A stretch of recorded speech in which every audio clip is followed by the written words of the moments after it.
Dengan adanya kewajiban vaksinasi meningitis untuk jamaah calon haji, Dinas Kesehatan Provinsi Sumatera Selatan memastikan jumlah stok vaksinasi meningitis untuk jamaah calon haji di Sumatera Selatan masih dalam kondisi aman. Dan umroh Bapak Profesor Dr. Hilman Latif, kemudian juga segenap jajaran.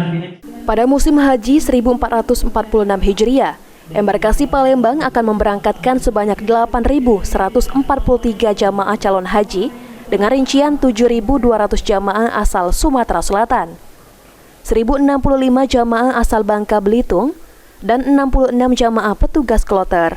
Dengan adanya aturan terkait kewajiban vaksinasi meningitis dan polio kepada seluruh jamaah umroh dan haji, Kepala Dinas Kesehatan Provinsi Sumatera Selatan, Trisna Warman, mengatakan jumlah stok vaksin meningitis di Sumatera Selatan dipastikan masih dalam kondisi aman dan disesuaikan dengan jumlah jamaah calon haji di Sumatera Selatan yang akan diberangkatkan. Dengan adanya kewajiban vaksin meningitis, setiap jamaah calon haji dapat melakukan vaksinasi di setiap puskesmas yang ada di Sumatera Selatan. Untuk tahun ini berapa Pak ketersediaan vaksin? Sesuai jumlah haji Pak ya? Jumlah kita, kalau haji kita 7.000-an sama plus sekitar kita untuk meningitis sama untuk meningitisnya vaksinnya, karena ada juga yang untuk umroh kan. Nah, jadi kita persiapan haji dan umroh itu banyak. Ada untuk haji ini ada berapa persen Pak kurang lebih? Meningitis dan polio yang wajib sekarang.